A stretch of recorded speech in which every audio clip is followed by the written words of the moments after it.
காலையில் கர்த்தருடைய பிள்ளைகளே, ಈ ಉದಯಕಾಲ ಸಮಯಾನ ஆண்டவராக இயேசு கிறிஸ்துவின் நாமத்தினால் உங்கள் யாவருக்கும் கூட என் அன்பின் வாழ்த்துக்களை தெரிவித்துக் கொள்கிறேன். ప్రభువైన యేసు క్రీస్తు నామం ద్వారా నా ప్రియమైన వందనాలు మీకు చెల్లిస్తున్నాను. கடந்த நாட்களில் எல்லாம் நீங்கள் கர்த்தருடைய வார்த்தைகளை கேட்டு நீங்கள் ஆசீர்வாதங்களை பெற்றுக்கொண்டு வருவதை எங்களால் உணர முடிகிறது, கேட்க முடிகிறது. గడిచిన దినాలన్నిటి కూడా మేము మీ దేవుని వాక్యాలు మేము విని ఆశీర్వాదం పొందుకున్నారని మేము విన్నాము. దేవునికి అందుబట్టి స్తోత్రం. அநேக பிள்ளைகள் கூட பதில் கொடுத்திருக்கிறார்கள்.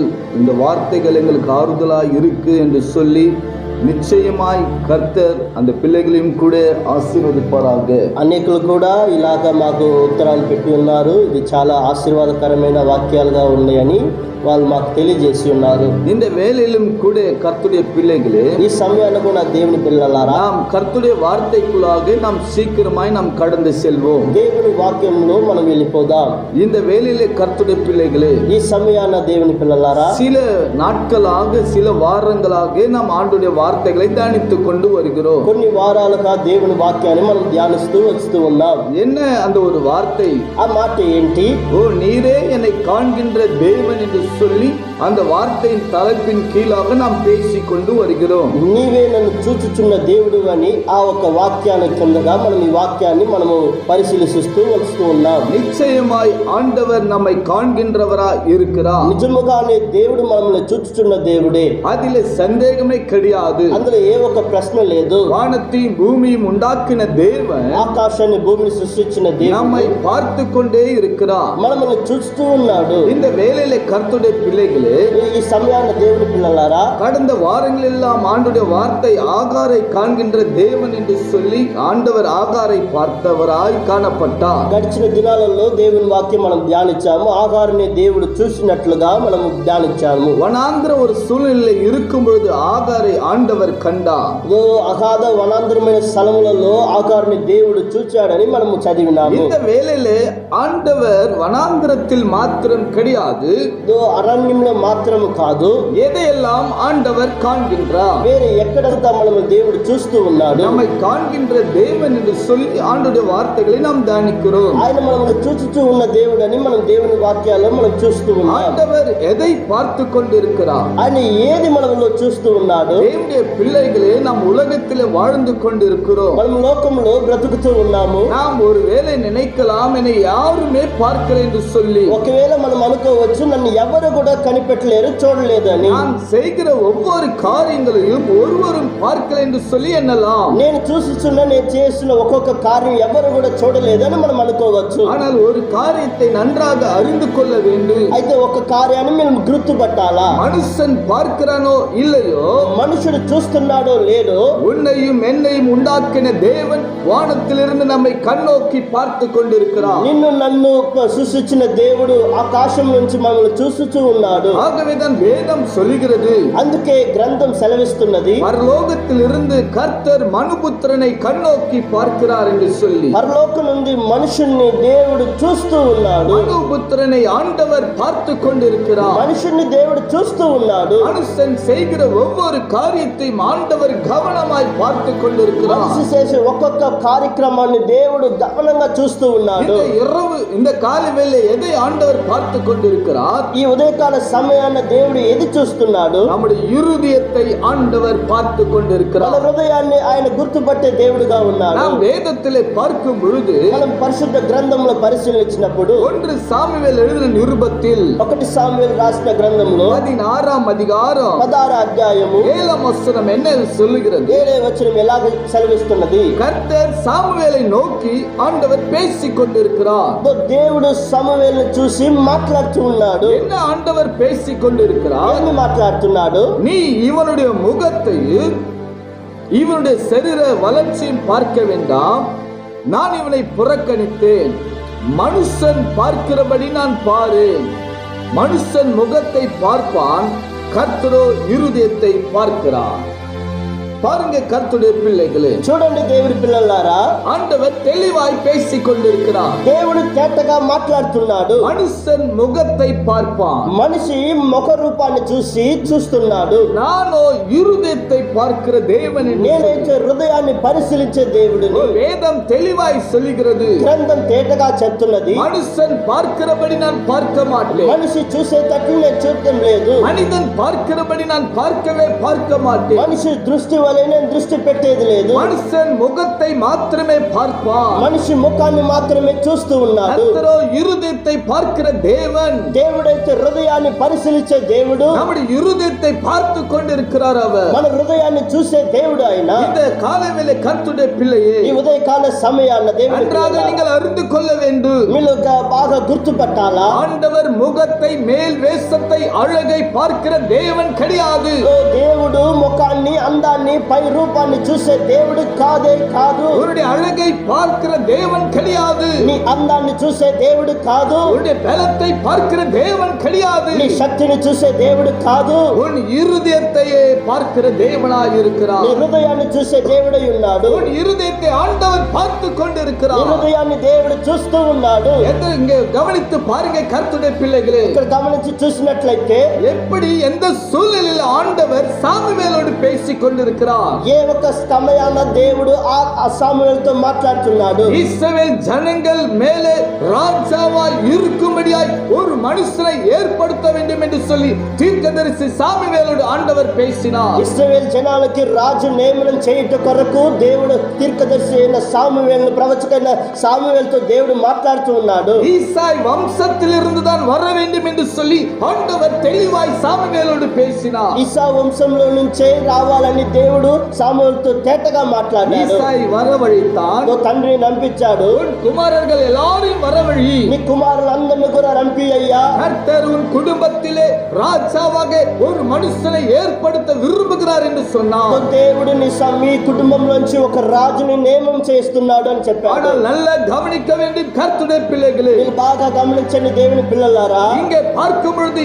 ஈசாய் 7 குமாரர்களை சாமுவேல் முன்னாடி கொண்டு வந்து நிறுத்தினார். ఓ తండ్రి 7 పిల్లలను కూడా అలాగ సామువేలు ముందుగా నిలబెట్టాడు. தாவீதை கொண்டு வந்து நிறுத்தல, దావీదుని పిలుచుకొని వచ్చి నిలబెట్టాడు. 7 குமாரர்களை கொண்டு வந்து நிறுத்தினார். 7 కుమారుని కూడా నిలబెట్టాడు. சாமுவேல் பார்த்து கொண்டிருக்கிறார். సామువేలు చూస్తూ ఉన్నాడు. ஆண்டவரை பார்த்து கேட்கிறான், ఓ దేవుణ్ణి అడుగుతున్నాడు, ஆண்டவரே இவன் நல்ல உயரமா இருக்கிறான், அழகா இருக்கிறான், ஒருவேளை இவனா ராஜாவா இருக்க போகிறான் என்று சொல்லி கேட்டான். అయ్యా ఈ మనిషి ఎత్తుగా ఉన్నాడు, అందంగా ఉన్నాడు, బలగా ఉన్నాడు, ఇలాగా వీడు రాజు అవుతాడు అని అడిగాడు. ஆண்டவர் தெளிவாய் சாமுவேலோடு கூட பேசினார். అయితే తెలివిగా తేటగా సామువేలుతో దేవుడు మాట్లాడాడు. இவன் கிடையாது, ఓ వీడు కాదు, நான் மனுஷன் பார்க்கிறபடி நான் பார்க்க மாட்டேன். మనుషులు చూసేటట్లే చూసే దేవుడు కాదే కాదు. நீ மனுஷனுடைய பலத்தையும் அழகையும் ரூபத்தையும் பார்த்து ఓ கொண்டிருக்கிறார். మనిషిని అందాన్ని, రూపాన్ని, ఎత్తుని చూస్తూ ఉన్నాడు. நான் கர்த்தர், నేను దేవుడును, நான் தேவன், నేను దేవుడును, இருதயத்தை மாத்திரமே பார்க்கிற தேவனாய் இருக்கிறேன். హృదయాన్ని మాత్రం చూసే దేవుడై ఉన్నాను. இந்த காலவேளை கர்த்தருடைய பிள்ளையே, ఉదయాల సమాన దేవుని పిల్లలారా, உன் அழகையும் உன் ரூபத்தையும் ஆண்டவர் ஒரு நாளும் கூட பார்க்க నీ மாட்டார். అందాన్ని, నీ రూపాన్ని ఒక్కరోజు కూడా దేవుడు చూడడు. ஒருவேளை நீ நினைக்கலாம், ఒకవేళ నువ్వు అనుకోవచ్చు, ஓ நான் அழகில்லாமல் பிறந்திருக்கிறேன், అయ్యో నేను అందం లేకుండా పుట్టి நான் ఉన్నాను, பலன் இல்லாமல் பிறந்திருக்கிறேன், నేను బలము లేకుండా పుట్టి ఉన్నాను, என்னை யாரும் கூட விரும்பத்தக்கதாக அழகனுக்கு கிடையாது. ఎవరు కూడా నన్ను ప్రేమించే రూపం నాకు లేదు. ஓ உன் அழகு ஆண்டவர் கேட்கவில்லை, నీ అందాన్ని దేవుడు అడగలేదు, உன் பலத்தை ஆண்டவர் கேட்கல, నీ బలాన్ని దేవుడు అడగలేదు. உன் இருதயத்தை ஆண்டவர் கேட்கிறார். నీ హృదయాన్ని ఈ రోజు అడుగుతున్నాడు. உன் இருதயத்தை ஆண்டவர் பார்த்து నీ கொண்டிருக்கிறார். హృదయాన్ని దేవుడు చూస్తూ ఉన్నాడు. என் அன்புக்குரிய சகோதரனே சகோதரி, నా ప్రేమైన సహోదరి సహోదరా, உன் இருதயத்தை ஆண்டவருக்கு நேராய் திருப்பிக்கொள். నీ హృదయాన్ని దేవుని వైపుగా తిప్పు. இங்க கவனித்து பாருங்க கர்த்தருடைய பிள்ளைகளே, దేవుని వాక్యాన్ని మనం గమనించినట్లయితే ஈசாயை பார்த்து சாமுவேல் கேட்கிறான், ఆ తండ్రిని చూసి ప్రవచైన సామువేలు అడుగుతున్నాడు, இவ்வளவு தானா அவருடைய பிள்ளைகள் என்று சொல்லி. అంతేనా నీ పిల్లలు ఎవరు? அப்பொழுது ஈசாய் అప్పుడు ఈసాయి అన్నాడు, சர்வ சாதாரணமாய் சாமுவேலோடு கூட சொல்லுகிறான், ఓ సాధారణంగా సమూయేలుతో మాట్లాడుతున్నాడు, ஆண்டவரே இன்னொருத்தன் இருக்கிறான், అయ్యా ఇంకొక మనిషి ఉన్నాడు, இன்னொரு மனுஷன் இருக்கிறான், ఇంకొక మనిషి ఒక వ్యక్తి ఉన్నాడు, அவன் இளைய குமார், ఓ వాడు చిన్నవాడు, அவன் ஆடு மேய்க்கிறவன், ఓ వాడు గొర్రెలు మేస్తున్నాడు, அவன் ஆடு மேய்க்கிறவன், గొర్రెలు మేపుతున్నా మనిషి, அவன் ராஜாவுக்கு ஏற்றவன் கிடையாது. ఓ వాడు రాజుకు తగుదైనడు కాదు. ஒருவேளை அவன் எண்ணி இருப்பான், ఓ ఒకవేళ అలాగా ఆయన అనుకొని ఉంటాడు, அவன் ஆடு மேய்க்கிறவன், ఓ గొర్రెలు మేపేవాడే, அவன் ஆடு மேய்க்கிற மனுஷனாய் காணப்படுகிறான். ఒక సాధారణ గొర్రెలు మేపే పిల్లవాడుగానే చూసినాడు. தன் தகப்பனாரே தன் மகனை குறித்து சாதாரணமாய் பேசிக் ఓ கொண்டிருக்கிறான். ఆ బిడ్డను గురించి తన తండ్రి సాధారణంగా అనుకున్నాడు. இன்றைக்கு இந்த வார்த்தை கேட்டுக் கொண்டிருக்கிற என் அன்பு சகோதரே, தம்பியே, ఓ ఈ రోజు ఈ మాటలు వింటున్న నా సహోదరుడా, నా తమ్ముడా, ஒருவேளை உன் பெற்றோர்கள் உன்னுடைய தகப்பனாரோ உன்னுடைய தாயோ உன்னை அற்பமாய் பார்த்து கொண்டிருக்கலாம். ఒకవేళ నీ తల్లైనా నీ తండ్రి అయినా నిన్ను ఒక అర్పంగా చూస్తూ ఉండవచ్చు. இங்கே தன் தகப்பனார் தன் மகளை மறைக்கிறான். ఓ ఇదెక్క తన తండ్రి తన పిల్లని మర్చిపోతున్నాడు. ஆண்டவர் அவனை மறக்கல, అయితే దేవుడైతే అతన్ని మర్చిపోలేదు. ஆண்டவர் அவனை மறக்கல. దేవుడు అతన్ని మర్చిపోలేదు. ஒரு நல்ல காரியத்தை அறிந்து கொள்ளணும். ఒక మంచి అర్థాన్ని మీరు పిలుచుకోవాలా? ஆண்டவரால நீ ஒரு நாளும் கூட மறக்கப்படுவதில்லை. ఏ రోజు కూడా దేవుడు నిన్ను మరిచే దేవుడు కాదే நீ కాదు. மறக்கவே மறக்கப்பட மாட்டான். ఓ నువ్వు మరిచిపోయే వ్యక్తివి కాదు దేవుని உன்னை దృష్టిలో. உள்ளங்கையில் ஆண்டவர் ఓ வரைந்திருக்கிறார். తన హస్తంలో ఆయన వాళ్ళ వార్చి ఉన్నాడు. சோர்ந்து போக வேண்டாம். నువ్వు సోర్ந்து పోవద్దు. இங்கே தாவீதை மறைத்து வைக்கிறார். దావీదుని తన తండ్రి మరిచిపోయాడు. தாவீதை மறைக்கப்படுகிறார். ఓ దావీదు అలాగా దాపెట్టబడ్డాడు. ஆண்டவர் சாமுவேலோடு கூட பேசினார். అయితే సామువేలుతో దేవుడు మాట్లాడుతున్నాడు. அவனை வரவழி, ఓ వాడిని పిలుసంపు, அவனை வரவழி, వాడిని పిలుసంపు. அவனை அழகெல்லாம் பார்க்க வேண்டாம், వాడు అందాన్ని చూడొద్దు, அவன் செய்கிற தொழில் பார்க்க వాడు வேண்டாம், చేసే వ్యక్తి పనిని చూడొద్దు. அவன் வரட்டும். వాని రాని. நடந்த சம்பவம் என்ன? జరిగిన సంభవం ఏంటి? தாவீது வரவழைக்கப்பட்டான். దావీదు రంపించబడ్డాడు. தாவீது வரவழைக்கப்பட்டான். దావీదు వచ్చాడు. நடந்த சம்பவம் என்ன? జరిగిన కార్యం ఏంటి? ஆண்டவர் தன் தகப்பனார் முன்னாடி தன் சகோதரர்கள் முன்னாடி ராஜாவாக உயர்த்தி அபிஷேகம் பண்ணினார். దేవుడు తన తండ్రికి ముందులాగా తన సహోదరుడికి ముందు రాజుగా దావీదుని అభిషేకం చేశాడు. ஆடு மேய்க்கிற மனுஷன் இப்பொழுது ராஜாவுடைய ஸ்தானத்தில் வந்து நிற்கிறார். గొర్రెల్ని మేపే మనిషి ఇప్పుడు రాజు స్థానంలో వచ్చి నిలబడి ఉన్నాడు. ஓ, அவருக்கு தொழில் எந்த தொழில் செய்கிறோம் என்பது கிடையாது. ఓ, ఆయన దృష్టిలో ఏ పని చేస్తున్నామని కాదు. ஒருவேளை மனிதர்களை பார்த்து சாதாரண தொழில் செய்கிறான், சாதாரண மனுஷன் என்று சொல்லி எண்ணலாம். ఒకవేళ మనిషిని చూసి సాధారణ పని చేసేవాడు సాధారణ మనిషి అనుకోవచ్చు. ஆண்டவருடைய பார்வையிலே நீ விலையேற பெற்றவன், விலையேற பெற்றவள். దేవుని దృష్టిలో నువ్వు చాలా గొప్పదానివి, గొప్పవాడివి. ஆடு மேய்க்கிற மனுஷனை ராஜாவுடைய ஸ்தானத்தில் கொண்டு வந்து நிறுத்தினார். గొర్రెలు మేపే మనిషిని రాజు స్థానంలో నిలబెట్టిన దేవుడు. காரணம் என்ன தெரியுமா? కారణం ఏమి తెలుసా? இருதயத்தை ஆண்டவர் பார்த்தார். ఆయన హృదయాన్ని దేవుడు చూశాడు. இருதயத்தை ஆண்டவர் ఓ, பார்த்தார். వాడి హృదయాన్ని దేవుడు చూశాడు. தாவீது தேவ சமூகத்தில் போய் ஜெபிக்கும் பொழுது என்ன சொல்லி ஜெபம் செய்வார்? దావీదు దేవుడి సమూహంలో పోయి ప్రార్థన చేసినప్పుడు ఏమని ప్రార్థన చేశాడు? சங்கீதம் 139:23 வசனம் சொல்லுகிறது, కీర్తనలు 139:23 వచనం చెప్తున్నది, தேவனே என்னை ஆராய்ந்து என் இருதயத்தை அறிந்து கொள்ளு. అయ్యా నన్ను శోధించి నా హృదయాన్ని పరిశీలించి చూడు. என் இருதயத்தை அறிந்து கொள்ளு. నా హృదయాన్ని పరిశీలించి చూడు. கவனித்தீர்களா? గమనించారా? ஆண்டவரே என்னுடைய அழக பாருங்க, என் பலனை பாருங்க, என் பலத்தை பார்த்து ராஜாவின் ஸ்தானத்தை கொடுங்க சொல்லி கேட்கல.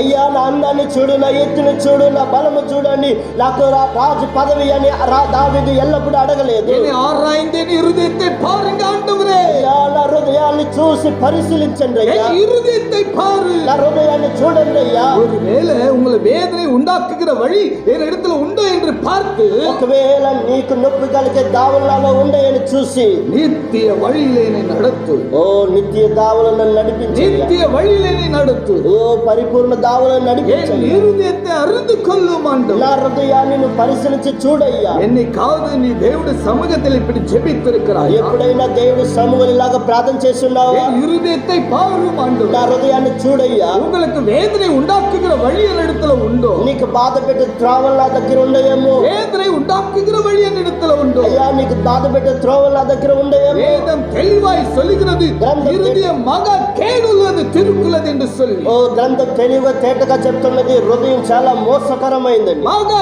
கேடுள்ளது. చాలా మోసకరమైనది. இந்த இருதயத்திலிருந்து அநேக காரியங்கள் புறப்பட்டு ఈ வரும். హృదయంలో నుంచి అనేక కార్యాలు బయలుదేరి వస్తూ ఉంటాయి. அநேக பாவங்கள், இச்சைகள், பொறாமைகள், அநேக காரியங்கள் இருதயத்திலிருந்து புறப்பட்டு வரும். ఈ హృదయంలో నుంచి పాపము, కోపము, క్రోధాలు పొరపట్టి వస్తున్నాయి. அநேக காரியங்கள் வெளிப்படும். అనేక కార్యాలు బయటపడుతున్నాయి. அதுக்கு தாங்க தாவீது ஆண்டோட சமூகத்துல ஜெபம் செய்கிறார். అందుకే దావీదు దేవుడి సముఖంలో ప్రార్థన చేస్తున్నాడు. தாவீது நல்லா தெரிந்து கொண்டு வைத்திருக்கிறார். దావీదు బాగా తెలుసుకొని ఉన్నాడు, ஆண்டவர் இருதயத்தை பார்க்கிற தேவன் என்று నా దేవుడు హృదయాన్ని చూసే దేవుడు, அழகு பார்க்கிற தேவன் అందం கிடையாது. చూసే దేవుడు కాదు, உடல் பலத்தை பார்க்கிற தேவன் கிடையாது. శరీర బలము చూసే దేవుడు కాదు, இருதயத்தை பார்க்கிற தேவன் హృదయాన్ని చూసే దేవుడు என்று தாவீது நல்லா தெரிந்து வைத்திருக்கிறார். దావీదు బాగా గుర్తుపట్టాడు. இருதயத்தை பக்குவப்படுத்திக் கொண்டார். హృదయాన్ని సరి చేసుకున్నాడు. இருதயத்தை பக்குவப்படுத்திக் ఆ கொண்டார். హృదయాన్ని సరి చేసుకున్నాడు. தாவீது உயர்வான ஸ்தானத்துல வர காரணம் என்னங்க? దావీదు ఎత్తైన మంచి స్థానంలో రావటానికి కారణం ఏంటి? ராஜாவின் ஸ்தானத்துல வர காரணம் என்ன? రాజు స్థానంలో రావటానికి కారణం ఏంటి? இன்னொரு காரியத்தை சொல்லிக்கொள்ள நான் பிரியப்படுகிறேன். ఇంకొక కార్యాన్ని చెప్పేదానికి నేను ఆశపడుతున్నాను. 1 சாமுவேல் 17 அதிகாரம் 36 பார்க்கும் பொழுது உங்களுக்கு நன்றாக தெரியும். 1 సాముయేలు 17:36 మీకు బాగా తెలిసిన సంగతి. தாவீது உயர்வான ஸ்தானத்திலே வருவதற்கு ஒரு காரணம் உண்டு. దావీదు ఎత్తైన స్థానంలో, గొప్ప స్థానంలో వచ్చేదానికి ఒక కారణం ఉన్నది. தேவனை பற்றி மிக வைராக்கியம் உள்ள மனுஷன், దేవుని పట్టిన వైరాగ్యం కలిగిన మనుషుడిగా ఉన్నాడు. பயங்கரமான வைராக்கியம் உள்ளவர். చాలా గొప్ప వైరాగ్యం కలిగి ఉన్నాడు. அந்த 1 சாமுவேல் 17:36 தெரியும். ఆ 1 సాముయేలు 17:36 చదివితే என்ன பேசுகிறார் இவர்? అతను ఏమని మాట్లాడుతున్నాడు? கோலியாத் என்கிற மனுஷன் గోలియాత్ అనే ఒక మనిషితో இஸ்ரவேல் ஜனங்களை ஒவ்வொரு நாளும் வந்து நிந்தித்துக் கொண்டிருப்பார். ఒక్కొక్క రోజు ఇశ్రాయేలు జనాంగంతో పోరాడుతూ ఉన్నాడు. ஒவ்வொரு நாளும் வேதனைப்படுத்திக் ఒక్కొక్క கொண்டிருப்பார். రోజు కూడా వాళ్ళని బాధ పెడుతూ ఉన్నాడు. பயமுறுத்திக் கொண்டிருப்பார். ఒక్కొక్క రోజు కూడా భయపెడుతూ ఉన్నాడు. கோலியாத் என்கிற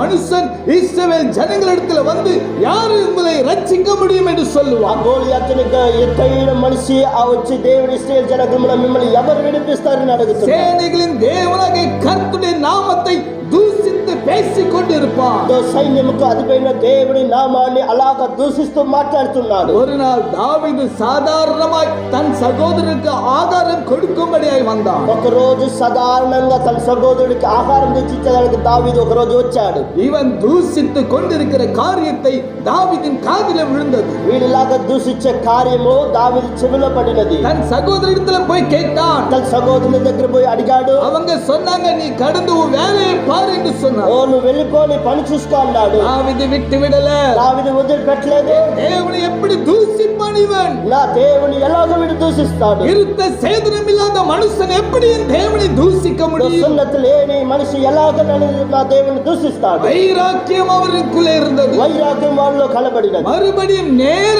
ராஜாவை பார்க்க செல்கிறார். ఓ అలాగనే రాజు దగ్గరికి వెళ్తున్నాడు. சவுலனிலே போய் நிற்கிறார். సౌలు దగ్గరికి వెళ్తున్నాడు. அவனை என் கையில ஒப்புக்கொடு. ఓ వాడు నా చేతులు అప్పగియ్యడు. நாம யுத்தம் செய்வேன். నేను ఓ యుద్ధం చేస్తా. சவுல் அவனை பார்த்து சொன்னான், సౌలు వాడిని చూసి நீ మాట్లాడాడు. மிக இளைஞனாய் வாலிபனாய் இருக்கிறாய். చాలా పిల్లవాడుగా ఉన్నావు. உன்னால முடியாது. ఓ నీ వల్ల మారని కార్యం. அவனை மேற்கொள்ள முடியாது. ఓ వాడి వల్ల నీ యుద్ధం చేయని వల్ల మాలదు. இஸ்ரவேல் ஜனங்களுக்குள்ளே அநேக பலனுள்ளவர்கள், யுத்த வீரர்கள் இருக்கிறார்கள். ఇశ్రాయేల్ జనాంగంలో అనేక బలవంతులు, వీరులు ఉన్నారు. அவங்களால முடியலப்பா, உன்னால முடியாது என்று ఓ వాళ్ళ వల్ల మాలేదు, నీ వల్ల కూడా మాలదు. ஆனால் தாவீது ஒரே ஒரு வார்த்தை சொன்னார். దావీదు ఒక మాట చెప్పాడు.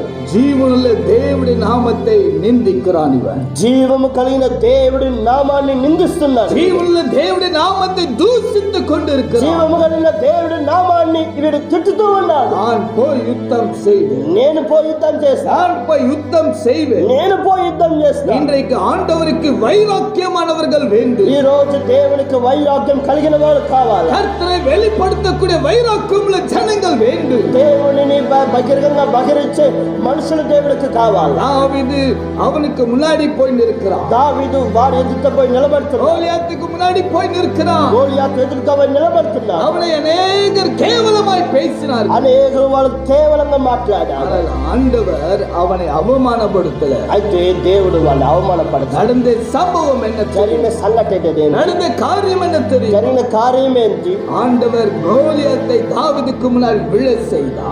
దావీదుకు ముందుల గోలియాతుని పడవేశాడు. விழ செய்தார். పడవేశాడు. இன்றைக்கு கர்த்தருடைய பிள்ளை ఈ రోజు కూడా దేవుని పిల్లలారా வைராக்கியம் தாவீதுக்குள் இருந்தது.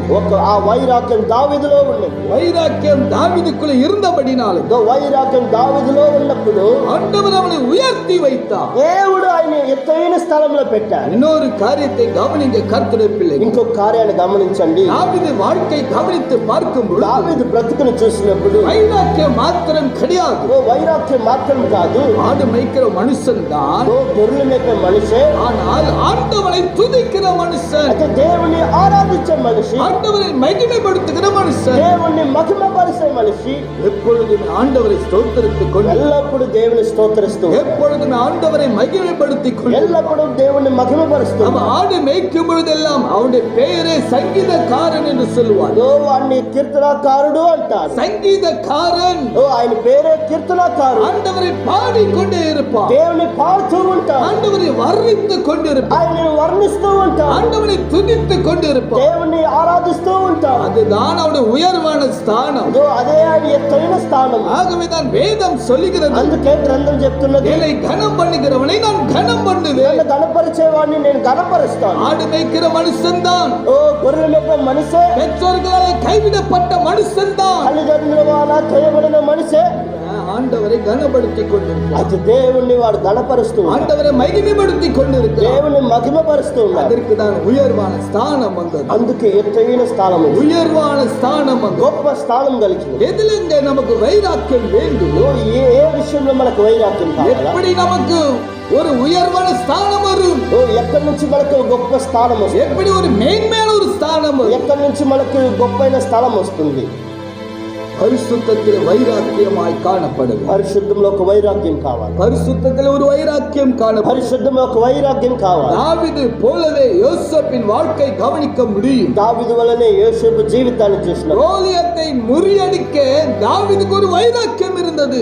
గోలియాతుని చంపివేసేదానికి దావీదుకు ఒక వైరాగ్యం కలిగి ఉన్నాడు. யோசேப்பு தன் பரிசுத்தத்தில் வைராக்கியமாய் இருக்கிறார். యోసేపు తన పరిశుద్ధంలో వైరాగ్యం కలిగి ఉన్నాడు. ஆதியாகமம் 39ஆம் அதிகாரம் 9ஆம் வசனத்தை பார்க்கும் பொழுது தெரியும். ఆదికాండం 39వ అధ్యాయంలో చూసినప్పుడు, என் தேவனுக்கு விரோதமாய் எப்படி இவ்வளவு பாவத்தை செய்ய முடியும்? నా దేవునికి విరోధంగా ఎలాగ పాపం చేయగలుగుతాడు? யோசேப்பு நன்றா தெரிந்து கொண்டான் ஆண்டவரை பற்றி. యోసేపు దేవునిని బాగా గుర్తుపట్టాడు. நம்ம அந்த அறையிலே தான் இருக்கிறோம். మనం ఆ రూమ్ లోనే ఉన్నాము. யாருமே நம்மள பார்க்கல. ఆ గదిలో మన ముఖంలో ఎవరు చూడలేదు. யோசேப்பின் நிலைமை என்ன உங்களுக்கு தெரியும்? యోసేపు స్థానము నెలము ఏమని మీకు బాగా తెలుసు. அடிமையாய் அவன் விற்கப்பட்டான். அவன் బానిసలాగా ఆయన అమ్మబడ్డాడు. அடிமையாய் கொண்டு போகப்பட்டான். బానిసగా అమ్మబడ్డాడు. யோசேப்பின் வாழ்க்கை கவனித்து பார்க்கும் பொழுது, యోసేపు జీవితాన్ని గుర్తుపట్టినప్పుడు, ஒரு ராஜ ஸ்திரீயானவள் அவனை கூப்பிடும் பொழுது, ఒక రాజస్థానంలో ఉన్న ఒక స్త్రీ ఆయన పిలిచినప్పుడు, ஓ தேவனுக்கு முன்னாடி எப்படி பாவம் செய்ய முடியும்? దేవుని ఎదుటనే ఎలాగ పాపం చేశాడు. தேவனுக்கு விரோதமாய் எப்படி பாவத்தை பொல்லாப்பு செய்ய முடியும்? దేవునికి విరోధంగా ఎలాగనే పాపము పొల్లాపు చేసేది. பரிசுத்தத்தில் ஒரு வைராக்கியம். పరిశుద్ధంలో ఒక వైరాగ్యం. பரிசுத்தத்தில் ஒரு வைராக்கியம். పరిశుద్ధంలో ఒక వైరాగ్యం. யோசேப்பு கூட ஒரு ஆடு மேய்க்கிற மனுஷன் என்று வேதம் சொல்லுகிறது. యేషపు కూడా అలాగే గొర్రెలు మేపే మనిషి అని బైబిల్ చెప్తుంది. 17 வயதில் இருக்கும் பொழுது ஆடுகள் மேய்த்து கொண்டிருக்கிறவன். 17 వయసులో ఆయన గొర్రెలు మేపే మనిషి. ஆனால் యేసోబை உயர்வான ஸ்தானத்தில் ஆண்டவர் கொண்டு வந்து అయితే வைத்தார். యేసేపు గొప్ప స్థానంలో దేవుడు పెట్టాడు. பரிசுத்தத்தை பாதுகாத்துக் கொண்டார். పరిశుద్ధాన్ని కాపాడుకున్నాడు. பரிசுத்தத்தில் ஒரு வைராக்கியம் இருந்தது. పరిశుద్ధంలో ఒక వైరాగ్యం ఉన్నది. எத்தனை சோதனைகள் வந்தது யோசேப்புக்கு. ఎన్ని శోధనలు వచ్చాయి. அவன் அந்த பாவம் செய்யாதபடி அவன் ஓடிவிட்டான் என்று வேதம் పాపం சொல்லுகிறது. చేయకుండా ఆయన పారిపోయాడని அவன் దేవుడు ஓடின பிறகுதான் சோதனைகள் வர ஆரம்பித்தது. ఆయన పారిపోయిన వెంట తర్వాతనే శోధనలు ఆయన వెంబడ్డాయి. இல்லாத பழைய எல்லாம் அவன் மேல் போடப்பட்டது. లేని నిందలన్నీ అతని పైన పడ్డాయి. சிறைச்சாலையில போடப்பட்டான். ఆయన సంఖ్యలు వేయబడ్డాడు. அநேக அடிகள் அடிக்கப்பட்டான். అనేక దెబ్బలు పొందుకున్నాడు. அநேக பாடுகள் அவன் வாழ்க்கையில வந்தது. అనేక పోరాటాలు సంధించాడు. கர்த்தர் அவனை கைவிட்டாரா? దేవుడు చేయి వదిలాడా? கர்த்தர் அவனை கைவிட்டாரா? దేవుడు అతని చేయి వదిలాడా? ஆண்டவர் அவன் இருதயத்தை பார்த்தார். దేవుడు యేసేపు హృదయాన్ని చూశాడు. பரிசுத்தத்தை பார்த்தார். పరిశుద్ధాన్ని చూశాడు. நான் பாவம் செய்யக்கூடாது என்கிற ஒரு வைராக்கியத்தை ஆண்டவர் பார்த்தார். నేను పాపం చేయకూడదనే వైరాగ్యం దేవుడు అతనిలో చూశాడు. இன்றைக்கு கர்த்தருடைய பிள்ளையே, ఈ రోజు కూడా దేవుని పిల్లలారా, வாழ்க்கையிலே உன்னுடைய பரிசுத்தத்தை ஆண்டவர் பார்த்து నీ கொண்டிருக்கிறார். జీవితంలో దేవుని పరిశుద్ధాన్ని చూస్తూ ఉన్నాడు. உன் அழகு, உன் பலன், உன்னுடைய ட்ரெஸ் ஆண்டவர வாழ்க்கை ஆண்டவர் பார்க்கலங்க. నీ అందము, నీ శక్తి, నీ బలము, నీ ఆడంబరమైన జీవితం దేవుడు చూడనే చూడలేదు. பரிசுத்தமான வாழ்க்கை ஆண்டவர் விரும்பி கொண்டிருக்கிறார். పరిశుద్ధమైన జీవితము దేవుడు అడుగుతూ ఉన్నాడు. பரிசுத்தத்தில் வைராக்கியமாயிரு. పరిశుద్ధంలో ఒక వైరాగ్యం కలిగిన జీవితం பரிசுத்தத்தில் நீ வைராக்கியமாய் இருக்கும் பொழுது, పరిశుద్ధంలో నువ్వు ఒక వైరాగ్యం కలిగి சில జీవించినప్పుడు, பிள்ளைகள் பார்க்கும் பொழுது அலுவலகத்தில் அநேக சோதனைகள் வரும். ఆఫీస్ లో చూసినట్టు అనేక శోధనలు వస్తాయి. பரிசுத்தமாய் இருக்க முடியாது. పరిశుద్ధంగా ఉండలేరు. லஞ்சம் வாங்கக்கூடிய சூழ்நிலைகள் வரும். లంచం తీసుకునే పరిస్థితులు వస్తాయి. பேசக்கூடிய சூழ்நிலைகள் வரும். అబద్ధాలు మాట్లాడే పరిస్థితులు వస్తాయి. சில வேளையில சில கர்த்தருடைய பிள்ளைகள் இப்பேற்பட்ட காரியங்களுக்கு இடம் கொடுக்காமல் இருக்கும் பொழுது, కొన్ని సమయాల్లో దేవుని పిల్లలు ఈ కార్యక్రమానికి చోటు ఇవ్వనప్పుడు அநேக சோதனைகள் அவர்களுக்கு வரும். అనేక శోధనలు వస్తాయి. அவங்களுக்கு ப்ரமோஷன் கூட கிடைக்காது. ప్రమోషన్ కూడా దొరకదు. உயர்வான ஸ்தானம் கூட வராது.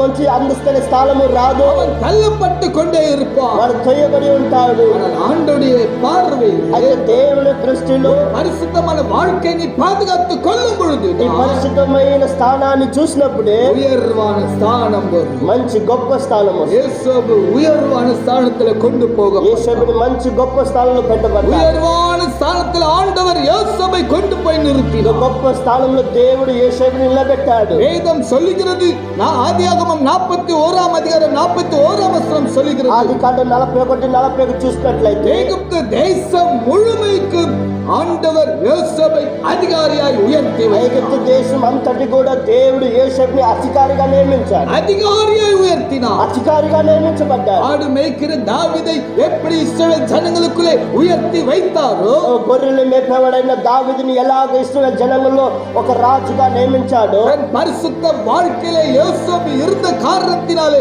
எகிப்து தேசம் முழுவதிலும் அவனை அதிகாரியாய் உயர்த்தி ఒక வைத்தார். పరిశుద్ధమైన జీవితంలో యేసేపు ఉన్నప్పుడు ఆయన్ని కూడా ఎగిప్తు దేశం అన్నది కూడా అధికారిగా పెట్టాడు. உனக்கு அந்த மேன்மை வரும். నీకు కూడా అలాంటి గొప్పతనం ஒருவேளை వస్తుంది. நீ நினைக்கலாம், ఒకవేళ నువ్వు అనుకోవచ్చు, நான் பரிசுத்தமாய் இருந்து அநேக காரியங்கள் சிக்கப்பட்டு இருக்கிறேன், నేను పరిశుద్ధంగా ఉండి అనేక కార్యంలో చిక్కొని ఉన్నాను, நான் அநேக சோதனையில சிக்கப்பட்டு இருக்கிறேன். అనేక శోధనలో చిక్కొని ఉన్నాను. ஒருவேளை நீ நினைக்கலாம், ఒకవేళ నువ్వు అనుకోవచ్చు, பாவம் செய்கிற எல்லாரும் சந்தோஷமா இருக்கிறார், పాపం చేస్తున్న అందరు సంతోషంగా ఉన్నారు, திருடுற எல்லாரும் சந்தோஷமா இருக்கிறார், దొంగతనం చేసే అందరు సంతోషంగా ఉన్నారు, குடிக்காரன் சந்தோஷமா இருக்கிறான், తాగబోతు సంతోషంగా ఉన్నారు, லஞ்சம் வாங்குறவன் சந்தோஷமா இருக்கிறான். లక్ష్యం పుచ్చుకునేవాడు సంతోషంగా ఉన్నాడు.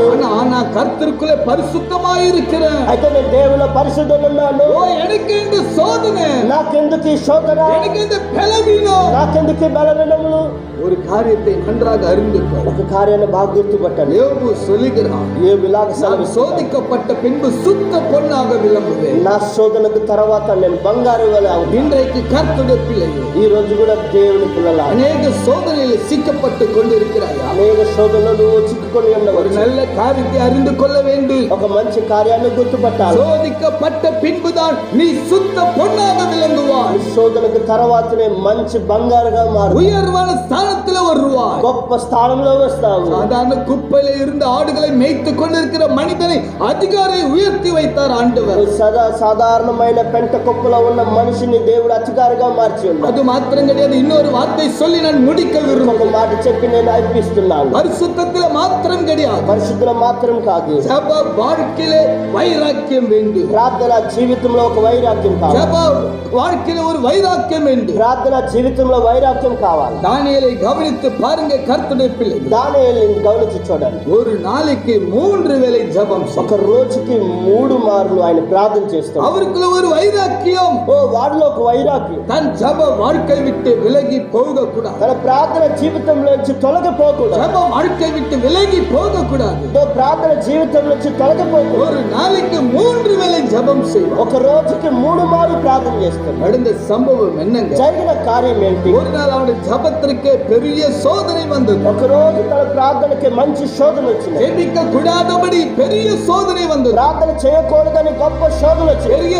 சட்டமே போடப்பட்டது. గొప్ప చట్టం వేయబడినది. யார் ஜெபிக்கிறானோ, ఎవరు ప్రార్థన చేస్తున్నారో, ராஜாவை தவிர யார் மற்ற தேவனை மகிமைப்படுத்திக் கொண்டிருக்கிறானோ, రాజు తప్పక వేరే ఒక దేవుని ఎవడు మహిమపరుస్తాడు, அவன் சிங்கத்தின் கெபில போடப்படணும் சொல்லி ஒரு சட்டம் போடப்பட்டது. సింహం గుహలో వాళ్ళు వేయాలని ఒక చట్టం వాళ్ళు రాస్తూ ఉన్నారు. எல்லாருக்குமே தெரிந்தது. అందరికి తెలిసినదే. தானியேலுக்கு கூட தெரிந்தது. దానియేలుకు కూడా బాగా తెలుసు.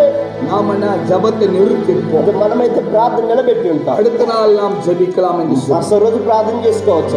தானியேல் நிறுத்தல. దానియేలు అలాగే నిలబెట్టి ஜெபத்தில வைராக்கியம், ప్రార్థనలో వైరాగ్యం, ஜெபத்தில வைராக்கியம். ప్రార్థనలో వైరాగ్యం. எப்படி என் ஜெபத்தை நிறுத்த முடியும்? ఎలాగ నేను నిలబెట్టగలుగుతాను? ஆண்டவரோடு பேசுவதை எப்படி நிறுத்த முடியும்? దేవునితో మాట్లాడే విధాన్ని ఎలాగనే నిలబెడతాను? ஜெபத்தில ஒரு வைராக்கியத்தோடு கூட தானியேல் காணப்பட்டார். ప్రార్థనలో ఒక వైరాగ్యంతో దానియేలు కాడబడ్డాడు. சிங்கத்தின் கெபியானது அவனுக்கு முன்னாடி வைக்கப்பட்டிருக்கிறது. సింహము గుహలో వాడిని నిలబెట్టాడు. భయపడలేదు. சிங்கத்தின் கெபில போடப்பட்டாலும் கூட என் ஜெபத்தை நிறுத்த மாட்டேன். సింహం బోన్లను వేసినా సరే నేను ఆ ప్రార్థన నిలబెట్టను. நடந்த சம்பவம் என்ன? జరిగిన కార్యక్రమం தானியேலை சிங்கத்தின் கெபில போட்டார். దానియేలు సింగ గవిల ఆ సింగ గుహలో వేసినప్పుడు 3 வேளை ஜெபித்தபடினால அவனை சிங்கத்தின் கெபில போட்டார். అలాగ ప్రార్థన చేసిన తర్వాత వాడిని సింగం గుహలో వేసినాడు. நடந்த சம்பவத்தை கவனித்து பார்க்கும் பொழுதுதான் జరిగిన కార్యం తర్వాత ఏమైంది? ஆண்டவர் கைவிட்டாரா? దేవుడు చేయవదిలాడా? ஆண்டவர் கைவிட்டாரா? దేవుడు చేయవదిలాడా? தேசமே கதி கலங்கி நிற்கிறது. దేశమంతా కూడా అలాగ ఆందో స్థితిలో నిలబడి தானியேலுக்கு விரோதமாய் எழும்பினவர்கள் எல்லாரும் கூட வேடிக்கை பார்த்து கொண்டிருந்தார். దానియేలుకు విరోధంగా నిలబడి అందరూ కూడా అలాగ వేడికి చూస్తున్నారు. தானியேலின் வாழ்க்கை அவ்வளவுதான் என்று சொல்லி దానియేలు జీవితం అయిపోయింది అనుకున్నారు. ஜெபத்திலே வைராக்கியமாய் இருக்கிற தானியேல் சிங்கத்தின் கெபில போடப்பட்டார். ప్రార్థనలో వైరాగ్యం ఉన్న దానియేలు సింహంలో వేశారు. ஆண்டவர் சிங்கத்தின் வாயை கட்டி போட்டார். సింహాలను నోరును ఏవులు కట్టివేశారు. அது மாத்திரம் கிடையாது, అంతకాదు அந்த தேசத்திலே தானியேல் உயர்த்தி ஆண்டவர் வைத்தார். ఆ దేశంలో దానియేలు గొప్పగా నిలబెట్టారు. இன்றைக்கு கர்த்தருடைய பிள்ளை ఈ రోజు కూడా దేవుని ஜெபத்திலே வைராக்கியமாய் இருக்கும் பொழுது ప్రార్థనలో వైరాగ్యం కలిగి ఉన్నప్పుడు சிங்கத்தின் வாய்களை கட்டின தேவன்,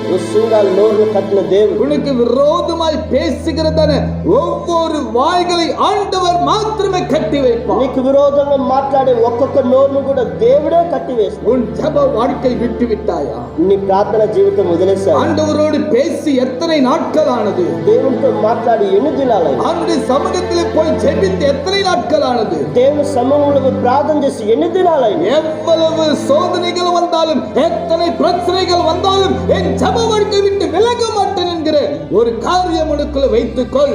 ఏమి ప్రశ్న వచ్చినా, ఏం పోరాటం వచ్చినా దేవుని ప్రార్థన జీవితంలో వచ్చి తొలగననే కార్యం నీలో పెట్టుకో. எதற்கோ நாம் வைராக்கியத்தை காண்பிப்போம். అనేక కార్యాలకు మన వైరాగ్యం చూపి. யாராவது ஒருத்தர் ஏதாவது பேசினால் அந்த காரியத்தின் மேல வைராக்கியமாய் இருப்போம். ఎవరైనా మనతో ఏదైనా పొరపాటుగా మాట్లాడితే ఆ కార్యంలో వైరాగ్యం ఉంటాం. ஜெப வாழ்க்கையிலே வைராக்கியமாய் இருக்கிறாய். నీ ప్రార్థన జీవితంలో వైరాగ్యం కలిగి ఉన్నావా? அநேக தேவ மனுஷர்கள் எல்லாரும் ஜெபத்தினாலே அவர்கள் அநேக காரியங்களை ஜெயித்தார்கள். అనేక దేవుని పిల్లలందరూ కూడా ప్రార్థనతోనే తన జీవితంలో మంచి విజయాన్ని పొందుతారు. மணி கணக்காய் ஜெபித்த தேவ மனுஷர்கள் உண்டு. గంటల గంటలుగా ప్రార్థన చేసిన దేవుని పిల్లలు ఉన్నారు. இன்றைக்கு கர்த்தருடைய பிள்ளை ఈ రోజు కూడా దేవుని పిల్లలు ஜெப வாழ்க்கையிலே வைராக்கியத்தோடு கூட செயல்படும். నీ జీవితంలో కూడా ప్రార్థన వైరాగ్యంతో నువ్వు గడుపు. நிச்சயமாய் ஆண்டவர் உங்களை ஆசீர்வதிப்பார். నిజంగానే దేవుడు మిమ్మల్ని దీవిస్తాడు. உன் இருதயத்தை ஆண்டவர் నీ பார்க்கிறார். హృదయాన్ని దేవుడు చూస్తూ ఉన్నాడు. தாவீதுக்குள்ள ஒரு வைராக்கியம். దావీదులో ఒక వైరాగ్యం. இஸ்ரவேல் தேவனை நிந்திக்கிற அவனை அழிக்க வேண்டும் என்று சொன்னார். ఇశ్రాయేలు దేవుణ్ణి నిందిస్తున్న వాడిని ఎలాగైనా చంపివేయాలి. அதே போலதான் அவருடைய வாழ்க்கையில அப்படியே மாற்றம் அடைந்தது. అలాగనే తన జీవితం గొప్పగా మారి உயர்வான ஸ்தானம் வந்தது. గొప్ప స్థానం వచ్చింది. இயேசுவு பரிசுத்தத்திலே வைராக்கியமாய் இருந்தார். యేసు పరిశుద్ధంలో వైరాగ్యం కలిగి ఉన్నాడు. உயர்வான ஸ்தானம் எகிப்து தேசம் முழுவதற்கும் அதிகாரியாய் மாறினார். గొప్ప స్థానం కలిగిన వాడుగా ఎగిప్తు దేశం అన్నిట్లో కూడా అధికారిగా దేవుడు నిలబెట్టాడు. அலுவலை உலகத்திலே ఆఫీస్ లో కూడా படிக்கிற உங்களுடைய படிப்பு காரியங்களிலே చదువుతున్న స్థలములలో கல்லூரிகள் ஸ்கூல் போன்ற எல்லா இடத்திலே మీ యొక్క కాలేజ్ స్కూళ్ళల్లో కూడా உங்களுடைய பரிசுத்தத்தை கெடுக்கக்கூடிய காரியங்கள் வரலாம். నీ పరిశుద్ధాన్ని చెడిపే కార్యాలు రావచ్చు. பரிசுத்த வாழ்க்கை சீரழிக்கக்கூடிய காரியங்கள் పరిశుద్ధ జీవితం తొలగే కార్యాలు రావచ్చు. యేசுவை போல பரிசுத்தத்தை பாதுகாத்துக் கொள்ளும் பொழுது యేసు వలె నీ పరిశుద్ధాన్ని నువ్వు పాదుగాపుగా భద్రపరిచినప్పుడు வாலிப மகனே வாலிப மகளே ఎవరుడా ఎవరాలా இந்த உலகத்திலே பார்க்கும் பொழுது அநேக இடத்திலே பரிசுத்தமானது கிடையவே கிடையாது. ఈ లోకంలో అనేక స్థలంలో ఈ రోజుల్లో పరిశుద్ధం లేదే లేదు. ஆங்காங்கே பாவம் தான் அதிகரித்து கொண்டு வருகிறது. అన్ని స్థలాల్లో పాపం ఎక్కువైతే ఉన్నది.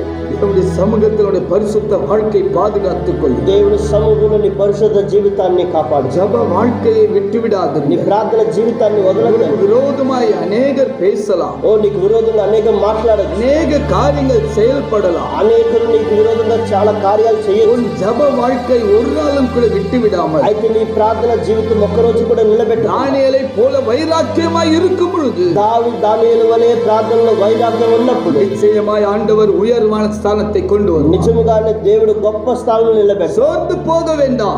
సోర్దు పోవద్దు. உங்களுக்கு ஒரு உயர்வான ஸ்தானத்தை ஆண்டவர் கொடுப்பார். మీ గొప్ప స్థానాన్ని దేవుడు ఖచ్చితంగా ఇస్తాడు. நாம் கண்களை மூடி நாம் செபிப்போம். అలాగా మనం ప్రార్థనలో நாம் யாவரும் கூட கண்களை மூடி మనమందరం కూడా కళ్ళు మూసుకొని ஆண்டவர் நம்முடைய இருதயத்தை பார்த்து கொண்டிருக்கிறார். దేవుడు మన హృదయాన్ని చూస్తూ ఉన్నాడు. முழங்கால் படிடுங்க.